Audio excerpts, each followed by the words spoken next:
Sarah Martinez stood frozen in the school hallway as the morning announcement echoed through the speakers. The familiar voice of Principal Johnson called for the daily Pledge of Allegiance, and, around her, hundreds of students automatically rose to their feet. But Sarah remained seated, her hands trembling slightly as she gripped the edge of her desk. It had been 3 weeks since she made the decision that would change everything. 3 weeks since she learned the truth about her grandfather's story, a truth that her family had kept hidden for decades. The discovery came by accident when she was helping her grandmother clean out the attic. Hidden beneath old photo albums and dusty books, she found a leather journal that belonged to her grandfather, Roberto Martinez. The journal revealed a story that shattered everything Sarah thought she knew about her family's history. Roberto hadn't come to America seeking the American dream like she'd always been told. He had fled Mexico as a political refugee, escaping persecution for his beliefs about social justice and equality. The journal detailed his struggles, his pain, and, most importantly, his unwavering commitment to standing up for what was right, even when it cost him everything. As Sarah read through the yellowed pages, she discovered that her grandfather had witnessed terrible injustices in his homeland. He had seen peaceful protesters beaten in the streets, watched as families were torn apart for speaking out against corruption, and experienced firsthand the consequences of blind nationalism. The journal contained passages where Roberto wrote about the importance of questioning authority and never giving allegiance to symbols without understanding what they truly represented. The revelation hit Sarah like a thunderbolt. Here she was, 16 years old, mindlessly reciting words every morning without truly understanding their weight.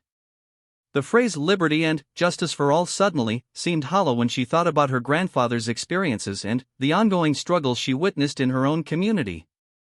Sarah lived in a predominantly Latino neighborhood where she saw daily reminders that liberty and justice weren't equally distributed.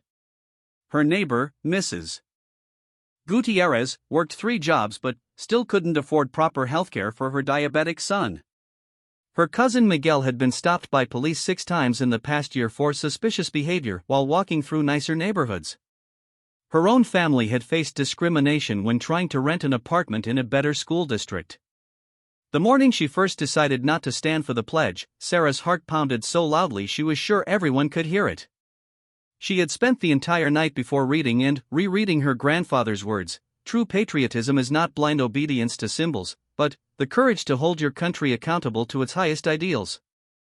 Her teacher, Mrs. Patterson, noticed immediately.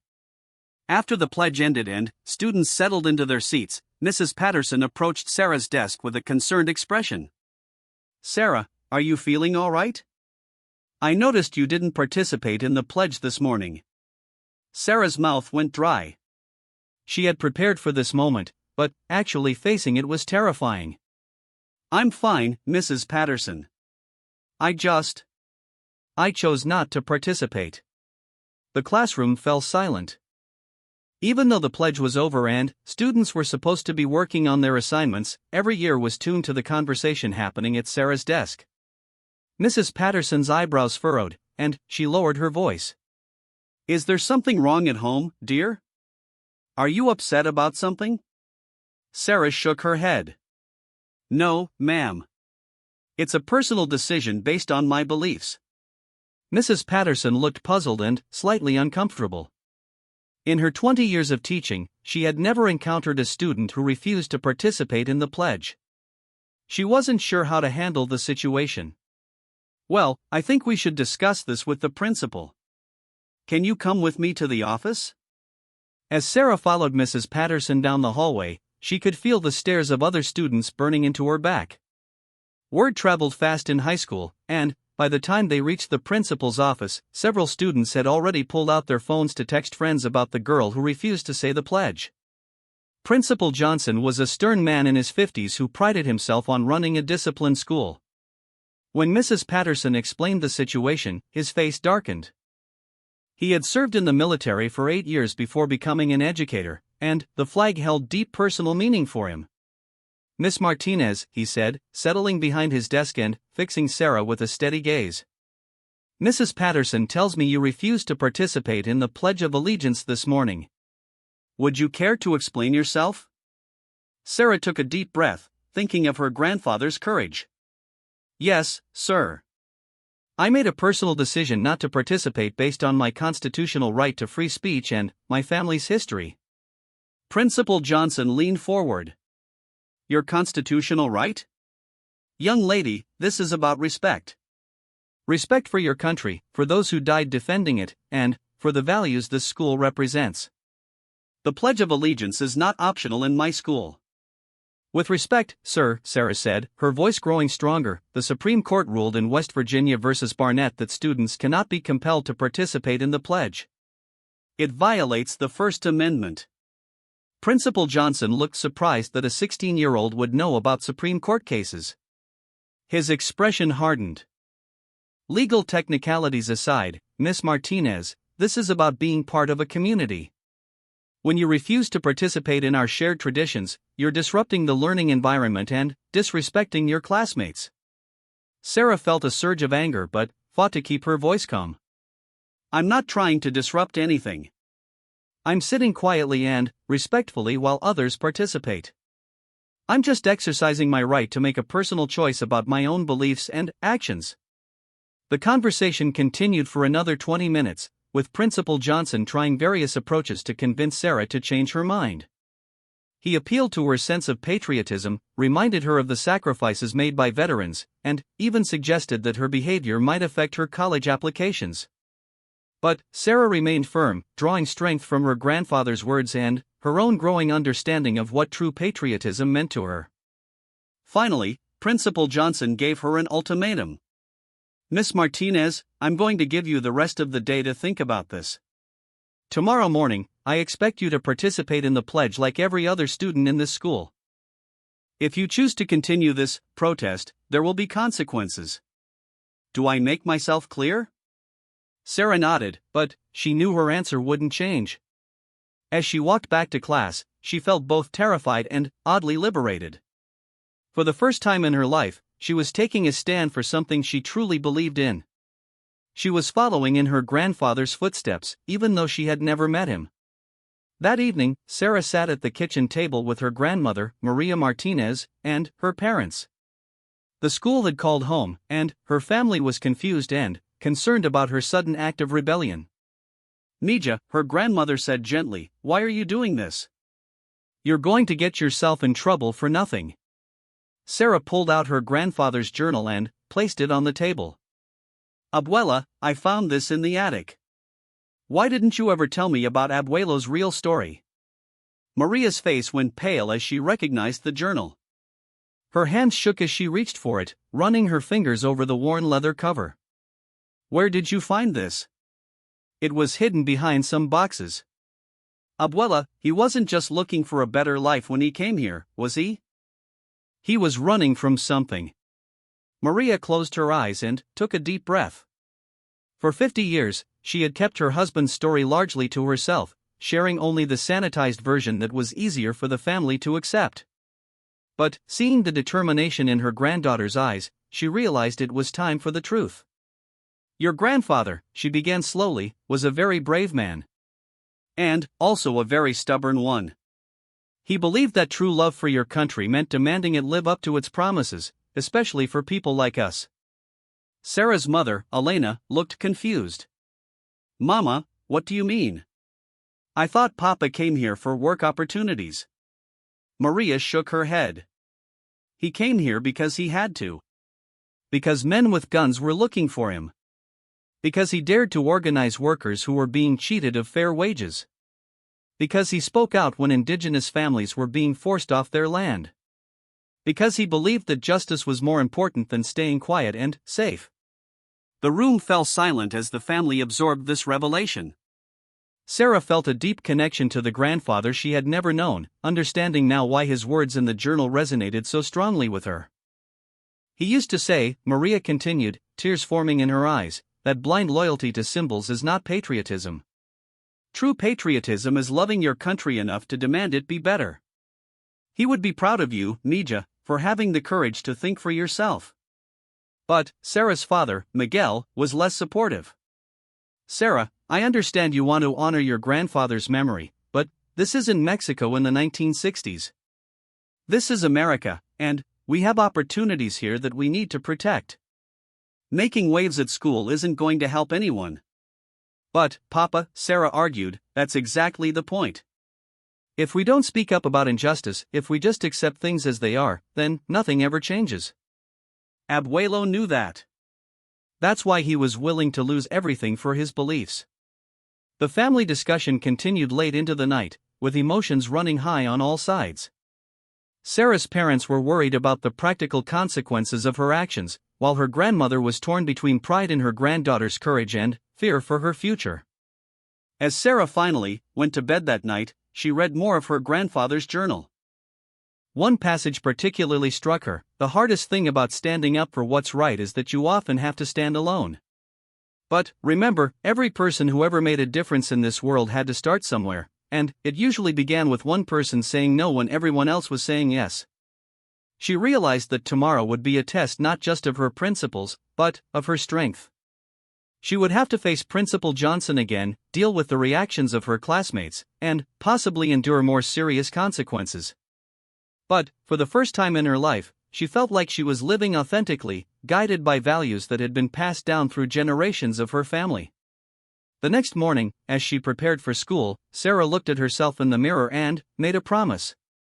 She would continue to withhold her salute, not out of disrespect for her country, but out of love for what it could become. She would honor her grandfather's memory by refusing to participate in empty rituals while real injustices persisted around her. Walking to school, Sarah felt the weight of her decision. She knew that one name, one story, one truth discovered in an attic had changed everything. But she also knew there was no going back. The girl who had mindlessly recited the pledge just weeks before was gone, replaced by someone who understood that true patriotism sometimes required the courage to remain seated while others stood. The second morning came faster than Sarah had hoped. As she walked through the school entrance, she could feel the stares of other students. Word had spread overnight through social media and text messages. Some students looked at her with curiosity, others with obvious disapproval, and a few with what seemed like quiet admiration. Her best friend, Jessica, caught up with her at her locker. "Sarah, what's going on? Everyone's talking about you refusing to say the pledge." "My mom heard about it from Mrs. Chen, and she thinks you're going through some kind of rebellious phase." Sarah closed her locker and turned to face Jessica. They had been friends since elementary school, but Sarah realized that she had never really talked to Jessica about serious topics like social justice or family history. "It's not a phase, Jess. I found out some things about my grandfather that made me realize I've been going through the motions without really thinking about what the pledge means." Jessica looked confused and a little hurt. "But why didn't you talk to me about it first? We tell each other everything. Now everyone thinks you're some kind of radical or something." Before Sarah could respond, the morning announcement began. The familiar routine started, but this time Sarah was acutely aware that many eyes were on her. As the voice over the intercom called for the Pledge of Allegiance, the classroom fell into an unusual silence. Students rose to their feet, but there was a tension in the air that hadn't been there before. Sarah remained seated, her heart pounding but her resolve firm. She noticed that Mrs. Patterson was watching her carefully, and she could see Principal Johnson's face through the classroom window as he walked down the hallway. But something unexpected happened. As the pledge continued, Sarah noticed that Marcus Williams, a quiet African-American student who usually sat in the back of the room, also remained seated. Their eyes met briefly, and Sarah saw a mixture of solidarity and nervousness in his expression. When the pledge ended, the classroom buzzed with whispered conversations. Mrs. Patterson looked flustered, clearly unprepared to handle two students refusing to participate. She approached both Sarah and Marcus after the morning routine concluded. "I need you both to come with me to the principal's office," she said quietly, trying not to make a bigger scene. As they walked down the hallway, Marcus spoke to Sarah for the first time all semester. "My dad told me about what you did yesterday. He said it was brave. Why did you decide not to stand?" Sarah asked. Marcus was quiet for a moment. "My great-grandfather was lynched in Mississippi for trying to register to vote. My grandfather marched with Dr. King and got arrested 5 times fighting for civil rights. Sometimes I wonder what liberty and justice for all really means when my little brother gets followed around in stores and my cousin got shot by police for holding a cell phone." Sarah felt a deep connection to Marcus's words. Their families' histories were different, but they shared an understanding that the ideals represented by the flag weren't equally accessible to everyone. Principal Johnson was even more upset when he saw two students entering his office. "This is exactly what I was afraid of," he said, his voice rising. "Miss Martinez, your little protest is now spreading and disrupting the entire school community." "Sir," Sarah said respectfully, "I didn't ask Marcus to do anything. He made his own decision based on his own beliefs." "That's right," Marcus added. "Nobody influenced me. I've been thinking about this for a long time." Principal Johnson turned to Marcus with exasperation. "Mr. Williams, you're a good student with college potential. Don't throw away your future by getting caught up in this nonsense. And, Miss Martinez, I warned you yesterday that there would be consequences." The principal outlined those consequences. Both students would receive detention for disrupting the school environment, their parents would be called for meetings, and any future refusal to participate in the pledge would result in suspension. But the consequences didn't end there. By lunchtime, the school was divided.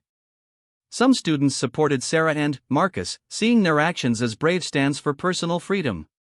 Others viewed them as disrespectful troublemakers who were dividing the school community. At lunch, Sarah found herself sitting with students she had never really talked to before. Marcus was there, along with a few other students who had approached them throughout the day expressing various levels of support. "My parents are immigrants from Somalia," said Amira Hassan, a junior who Sarah knew only by sight. "They came here fleeing war and violence. They love this country, but they also understand that loving something means wanting it to be better. I think what you're doing takes courage." "My dad's a veteran," added Tommy Rodriguez. "He served 2 tours in Afghanistan. But he always told me that he fought for our freedom, including the freedom to disagree with the government. He says the flag is supposed to represent that freedom, not blind obedience." However, not everyone was supportive. At another table, Sarah could hear heated discussions about respect and patriotism. Some students were clearly angry about what they saw as an attack on American values. "My grandfather died fighting in World War II," said Brad Thompson, a popular football player, speaking loudly enough for Sarah to hear. "These kids don't know how good they have it. They should be grateful instead of disrespecting the flag." The tension in the cafeteria was palpable. Teachers were clearly struggling with how to maintain order while also respecting students' right to express their opinions. Sarah realized that her simple act of remaining seated had opened up much larger conversations about patriotism, respect, history, and social justice. After school, Sarah found herself in detention with Marcus and, surprisingly, 3 other students who had also refused to stand during the afternoon pledge. Word was spreading beyond their single classroom, and students throughout the school were making their own decisions about participation. During detention, the 5 students talked quietly about their motivations. Each had different reasons, but all shared a common thread: they had started thinking more deeply about what the pledge meant and whether they could honestly say the words liberty and justice for all while being aware of ongoing inequalities in their communities. "My sister is undocumented," whispered Maria Santos, a sophomore Sarah had never spoken to before. "She was brought here when she was 2 years old. She's valedictorian of her class, volunteers at the food bank, and wants to be a doctor. But she can't get financial aid for college, and she lives in constant fear of being deported to a country she's never really known. How can I say liberty and justice for all when I know it's not true for my own sister?"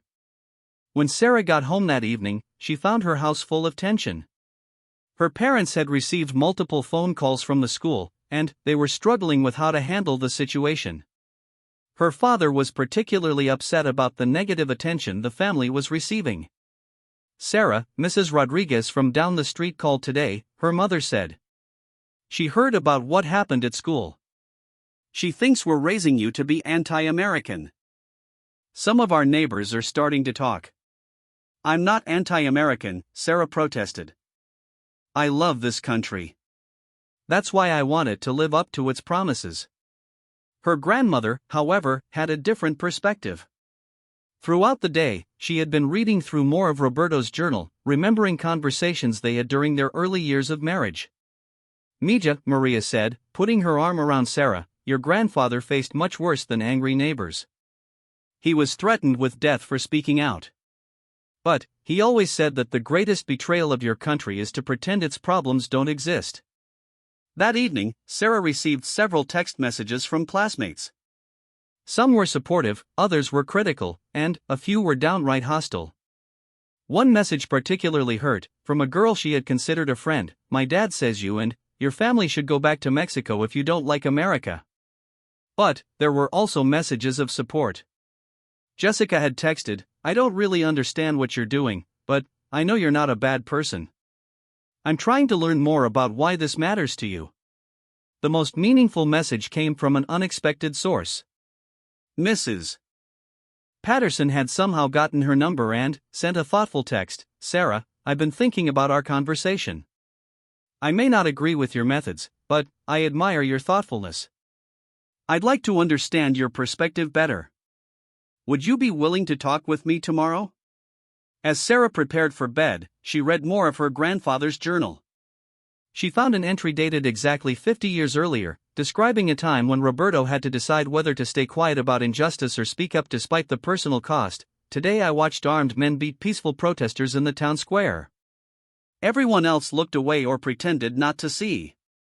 I have a choice. I can protect my family by staying silent, or I can honor my conscience by speaking the truth. I know speaking up will make life harder for us, but staying silent will make life harder for my soul. Tomorrow I will join the protesters, not because I want to cause trouble, but because some things are more important than personal comfort. Reading those words, Sarah understood that her situation, while different in scale, shared the same essential challenge.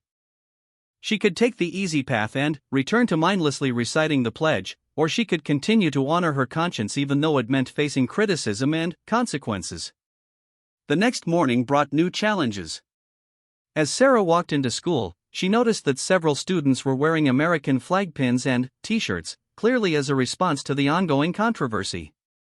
Some looked at her with open hostility, while others seemed curious about how she would respond. During first period, Mrs. Patterson made an announcement to the class. I've been thinking a lot about the events of the past few days.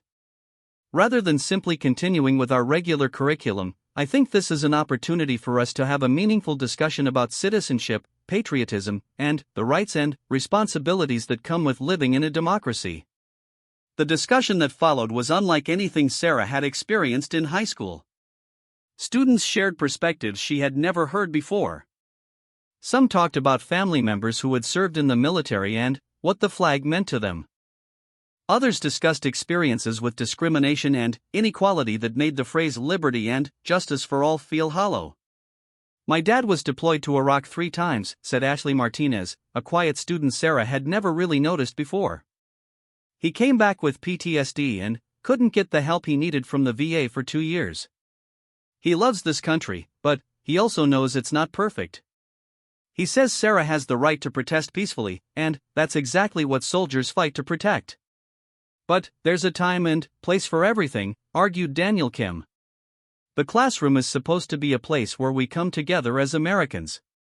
Bringing politics into school just divides us. Everything is political, Marcus responded. The fact that some of us have to worry about getting shot by police when we're just walking home is political. The fact that some students here can afford college and others can't is political. Pretending politics doesn't affect our daily lives doesn't make it go away. Mrs. Patterson skillfully moderated the discussion, helping students understand different perspectives without forcing anyone to change their views. For the first time, Sarah felt like her actions had opened up space for important conversations rather than just creating controversy. But the most significant moment came during lunch. Principal Johnson approached Sarah's table, where she was sitting with Marcus and several other students who had been part of the growing discussion about the pledge. Miss Martinez, he said, his tone less adversarial than before, I've been thinking about our conversations, and I've also been receiving phone calls from parents on both sides of this issue. Some want you suspended immediately, while others are supporting your right to make your own choice about the pledge. He paused, clearly struggling with his own feelings about the situation. I still believe that participating in shared traditions builds community. But, I also have to acknowledge that you've been respectful in your protest, and you've followed proper legal procedures. More importantly, you've gotten students thinking and talking about important issues in ways they never have before. Sarah was surprised by his change in tone. Thank you, sir. I never intended to cause division. I just wanted to act according to my own conscience. Principal Johnson nodded slowly. I'm going to propose something different. Instead of continuing with detentions and threats of suspension, I'd like to organize a school-wide assembly where different perspectives on patriotism and civic responsibility can be shared. Students who want to participate in traditional expressions of patriotism can do so, and students who choose different forms of civic engagement can share their views as well. The proposal surprised everyone. It was clear that Principal Johnson was struggling to find a way to honor different perspectives while maintaining order in his school. That afternoon, Sarah reflected on how much had changed in just a few days. What had started as a personal decision based on her grandfather's journal had sparked school-wide conversations about history, justice, identity, and what it means to be a good citizen. But she also realized that the real test was yet to come. The school assembly would force her to articulate her views in front of the entire school community. She would have to find a way to honor her grandfather's memory while also building bridges with classmates who saw the world differently than she did. As she walked home, Sarah thought about the name that had changed everything, Roberto Martinez. A man she had never met had somehow guided her toward a deeper understanding of courage, patriotism, and the importance of standing up for what you believe in, even when it's difficult. The school assembly was scheduled for Friday afternoon, giving Sarah and other students a week to prepare. During that week, the school buzzed with anticipation and nervous energy. Students formed discussion groups during lunch, researched historical examples of civil disobedience, and debated the meaning of patriotism in their classes. Sarah spent hours preparing her presentation, working closely with her grandmother to understand more about Roberto's life and philosophy.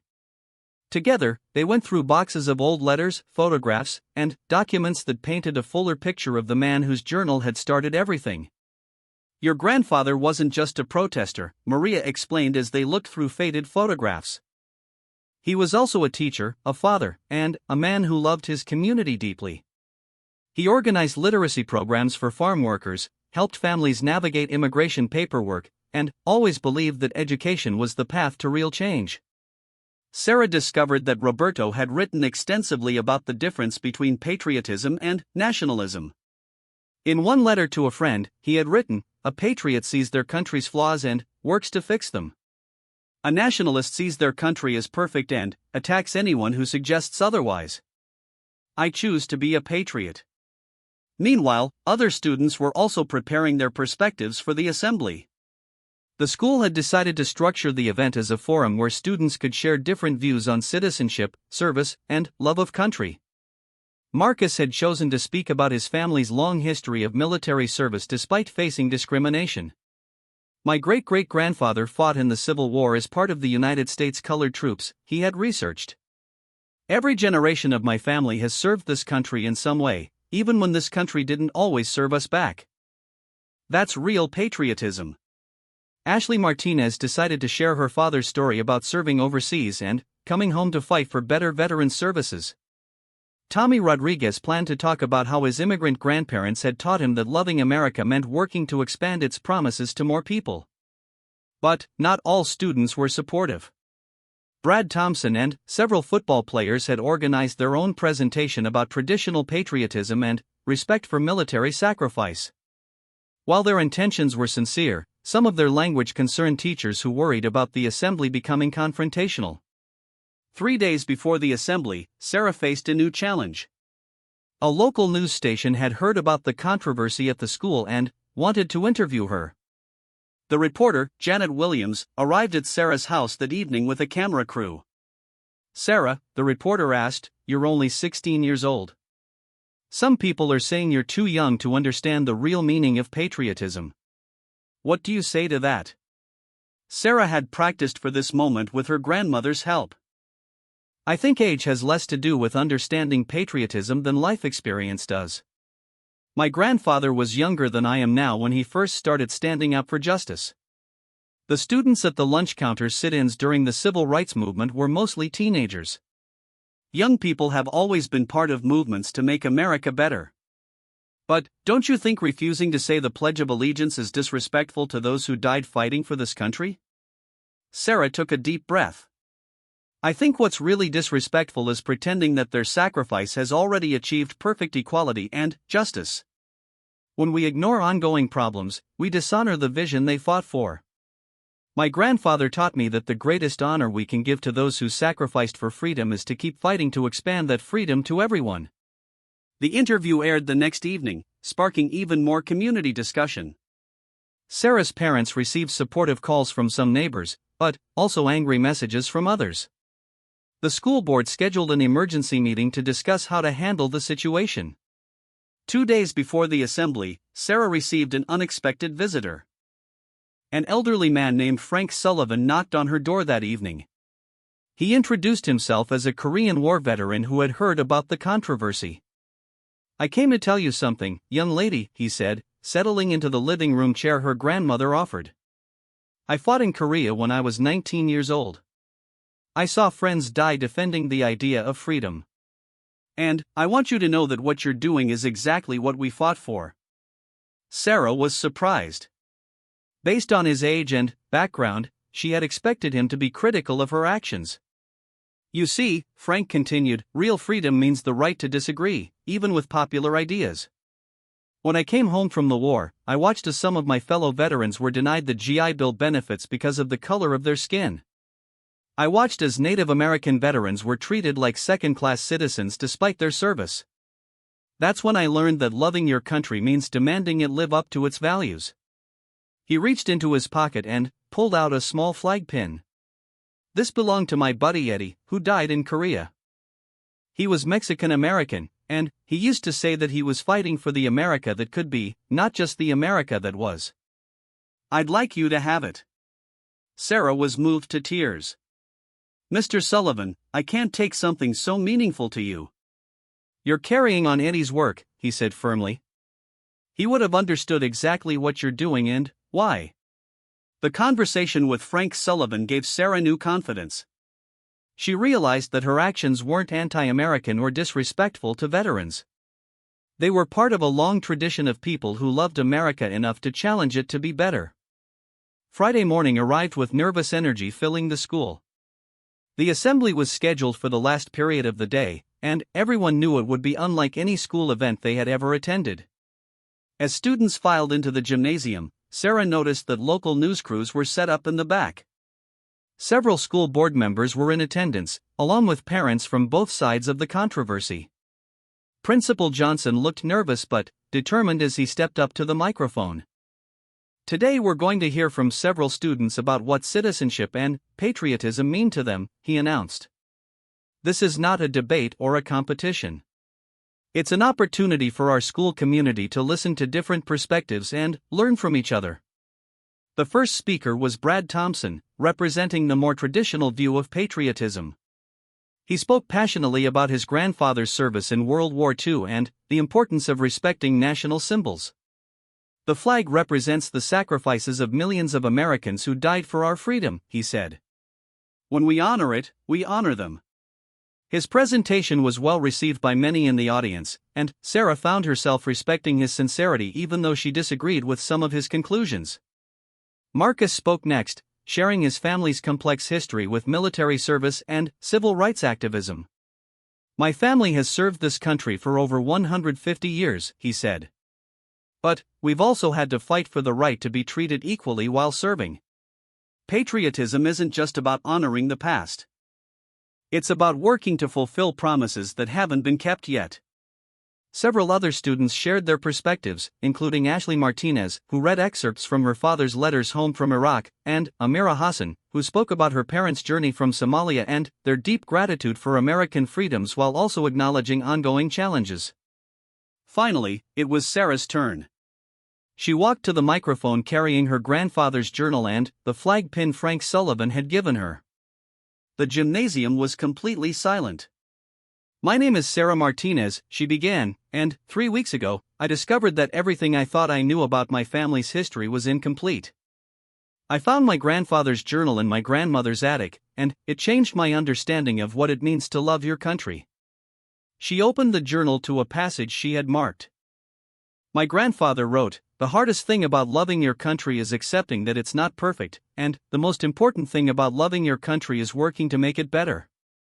Sarah went on to share Roberto's story, explaining how he had fled persecution for standing up for workers' rights and social justice. She talked about how his experiences had shaped her understanding of the difference between blind nationalism and thoughtful patriotism. "I didn't stop participating in the Pledge of Allegiance because I hate America," she said. "I stopped because I realized I was saying words without thinking about what they really meant.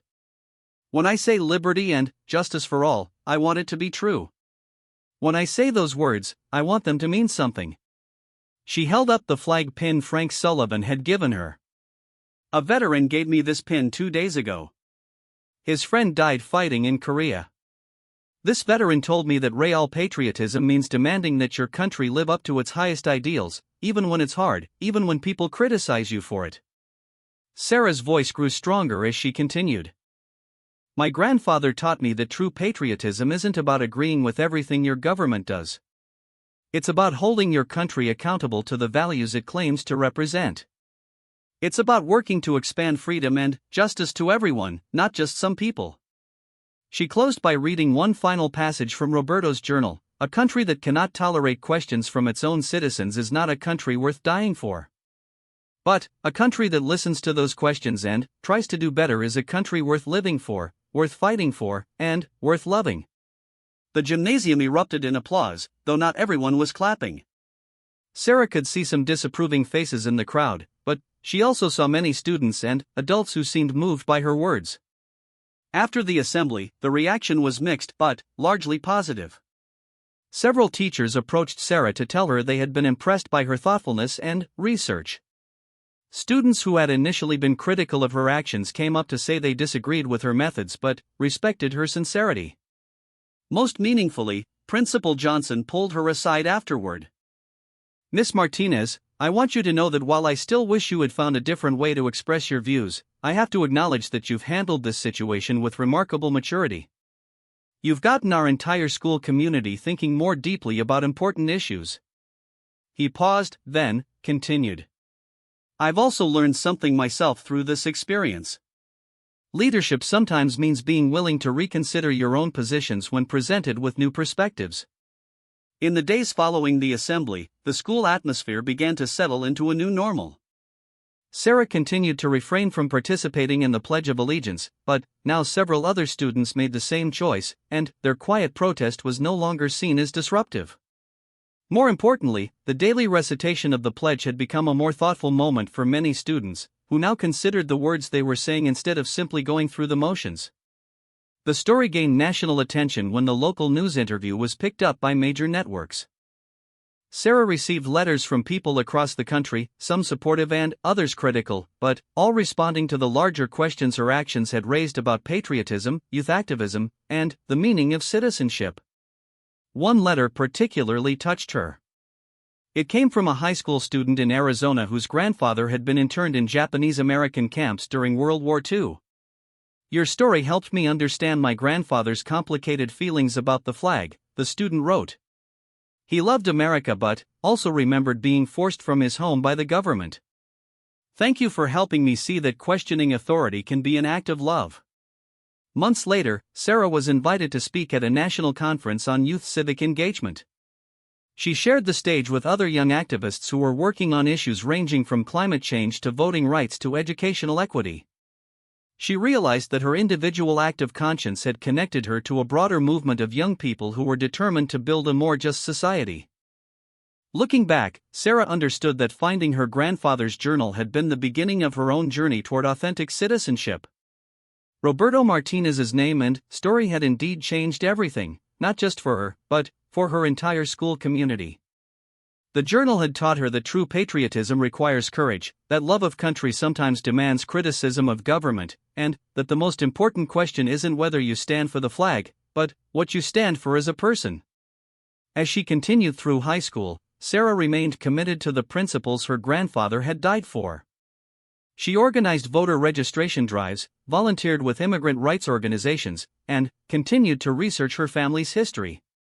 She learned that Roberto had actually survived his activism and lived to see many of the changes he had fought for, including improved working conditions for farm laborers and better educational opportunities for immigrant children. The real revelation came during her senior year, when her grandmother finally revealed the full truth about why Roberto's story had been hidden. "We were afraid," Maria admitted. "Even after he died peacefully in his sleep at age 78, we were afraid that people would think less of our family if they knew about his radical activities. But, watching you these past few years, I realized that hiding his story was the real shame." Sarah's story became part of her college application essays, helping her gain admission to several prestigious universities where she planned to study social justice and policy reform. But, more importantly, it became part of her identity as someone who understood that loving your country means working to fulfill its promises for everyone. Years later, when Sarah became a teacher herself, she would share Roberto's journal with her own students, helping them understand that patriotism isn't a simple concept with one correct expression. She taught them that democracy requires active participation, critical thinking, and the courage to stand up for your beliefs even when it's uncomfortable. The small act of remaining seated during the Pledge of Allegiance had grown into a lifetime commitment to the ideals Roberto Martinez had died believing in, that justice is worth fighting for, that freedom means the right to dissent, and that true patriotism requires holding your country accountable to its highest aspirations. Sarah never forgot that one name, one story, one hidden journal had the power to change everything.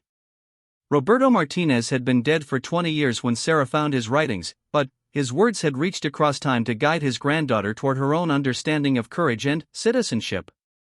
In the end, withholding the salute hadn't been an act of disrespect. It had been an act of love, a commitment to the ongoing work of building a more perfect union, and a promise to carry forward the legacy of a grandfather who had taught her that the most patriotic thing you can do is demand that your country live up to its own highest ideals.